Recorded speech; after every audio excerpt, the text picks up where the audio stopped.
नमस्कार, आप देख रहे हैं हरियाणा का सबसे बेहतरीन news channel CWB Hindi news.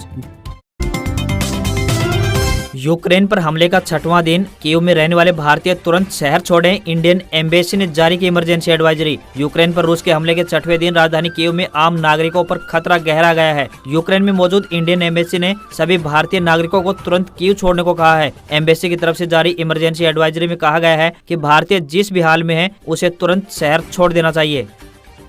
Operation Ganga, PM Modi ने यूक्रेन से भारतीयों को निकालने के लिए एयरफोर्स को बुलाया। आज भेजे जा सकते हैं C-17 ग्लोबमास्टर। यूक्रेन में फंसे भारतीयों को निकालने के लिए भारतीय वायुसेना की मदद ली जाएगी। सूत्रों ने बताया कि प्रधानमंत्री नरेंद्र मोदी ने एयरफोर्स के अफसरों से कम समय में अधिक लोगों को निकालने के लिए मदद करने को कहा है। भारतीय वायुसेना आज से ऑपरेशन गंगा में कई C-17 विमान तैनात कर सकती है।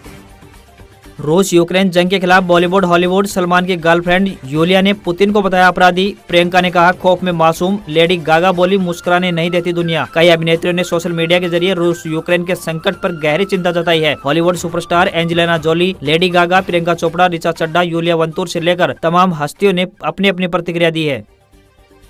यूक्रेनी प्रेसिडेंट बोले मैं झुकूंगा नहीं, जेलेंस्की की रगों में उनका खून। जिन्होंने हिटलर की फौज के छक्के छुड़ाए थे, रशियन रेड आर्मी में लेफ्टिनेंट थे दादा। यूक्रेन के राष्ट्रपति व्लादिमीर जेलेंस्की कभी सेना की वर्दी पहनकर फाइटर्स का मनोबल बढ़ाते नजर आते हैं तो कभी टीवी स्क्रीन पर रूस को चुनौती देते दिखते हैं। सुपर पावर रूसी सेना के सामने पिछले 5 दिन से मोर्चा ले रहे जेलेंस्की के दादा शिमोन इवानोविच कभी रूस की रेड आर्मी के लेफ्टिनेंट थे। यूक्रेन में फंसे यूपी के छात्रों के यहाँ बीती 200 भारतीय स्टूडेंट्स हाथों से तिरंगा बनाकर कीव से निकले। बोले चारों तरफ तबाही, धमाके और लाशें। यूक्रेन में फंसे करीब 1400 भारतीयों को लेकर 6 उड़ानें अब तक भारत आ चुकी हैं। जल्द ही और हिंदुस्तान आएंगी। इसी बीच एक बेहद मार्मिक तस्वीर सामने आई है। रूसी सैनिकों के हमले से बचने के लिए छात्रों ने पेपर पर हाथों से तिरंगा बनाया और उसे अपनी ढाल बनाकर आगे बढ़ रहे हैं। यूक्रेन पर गिरा रूस का फादर ऑफ ऑल बॉम्ब तो भारी होगी तबाही। अमेरिकी बॉम्ब से 4 गुना ज्यादा ताकतवर। यूक्रेन के खिलाफ रूस का हमला और तेज हो गया है। इस युद्ध में रूस को यूक्रेन का कड़ा प्रतिरोध झेलना पड़ रहा है। ब्रिटिश मीडिया ने आशंका जताई है कि यूक्रेन को युद्ध में जल्द घुटनों पर लाने के लिए रूसी राष्ट्रपति व्लादिमीर पुतिन अपने सबसे घातक हथियारों में से एक father of the all bomb का इस्तेमाल कर सकते हैं। यह अपने आसपास के 300 मीटर के इलाके को पूरी तरह से खाक कर सकता है। यूक्रेन में बंकर से निकले तो स्टेशन में मुसीबत। कर्फ्यू में ढील मिली तो स्टेशन पहुंचे हजारों भारतीय छात्र, मगर यूक्रेनियन उन्हें ट्रेन में बैठने नहीं दे रहे। यूक्रेन में फंसे छत्तीसगढ़ समेत भारतीय स्टूडेंट्स को अब भी राहत नहीं मिल पाई है। कीव और खार्किव में बमबारी के बीच बंकर और मेट्रो में दिन रात गुजार रहे हजारों स्टूडेंट्स कर्फ्यू में छूट मिलने के बाद रेलवे स्टेशन तो पहुँच गए हैं। अब यूक्रेनियन उन्हें ट्रेन में बैठने से रोक रहे हैं। भारी भीड़ के बीच उनके साथ दुर्व्यवहार किया जा रहा है और पहले यूक्रेनियन को पश्चिमी शहर की ओर जाने वाली ट्रेनों में बैठाया जा रहा है। भारतीय दूतावास से मदद नहीं मिलने के कारण इंडियन स्टूडेंट्स पूरे दिन ट्रेन में बैठने के लिए मशक्कत करते रहे, लेकिन उन्हें बैठने नहीं दिया गया।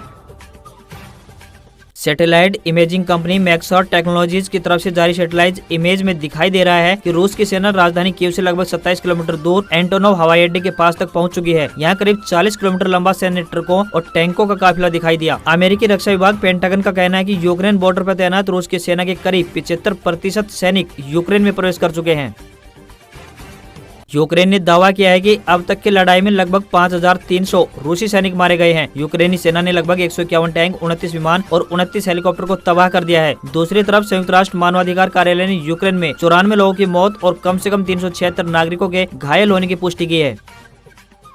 यूक्रेन की तबाही का मंजर। यूक्रेन में अब तक 16 बच्चों समेत 352 की मौत। राजधानी कीव की तरफ बढ़ रहा है 64 किलोमीटर लंबा रूसी काफिला। यूक्रेन के खिलाफ रूस का हमला 6ठे दिन भी जारी है। यूक्रेन के डिप्लोमेट ने संयुक्त राष्ट्र महासभा में बताया कि अब तक रूसी हमले में 16 बच्चों सहित 352 यूक्रेनी लोगों की मौत हो चुकी है। गोलाबारी अभी भी जारी है। इस वजह से मरने वालों का आंकड़ा बढ़ सकता है। वहीं सैटेलाइट तस्वीरों में यह खुलासा हुआ है कि यूक्रेन की राजधानी कीव के उत्तर में 64 किलोमीटर लंबा रूसी सैन्य काफिला तैनात है। यूक्रेन के राष्ट्रपति ने बताया कि बीते 5 दिनों में रूस ने यूक्रेन पर 56 रॉकेट और 113 क्रूज मिसाइलें दागी हैं। बीती रात दोनों देशों ने बेलारूस यूक्रेन बॉर्डर पर 6 घंटे लंबी बातचीत की, लेकिन बेनतीजा रही।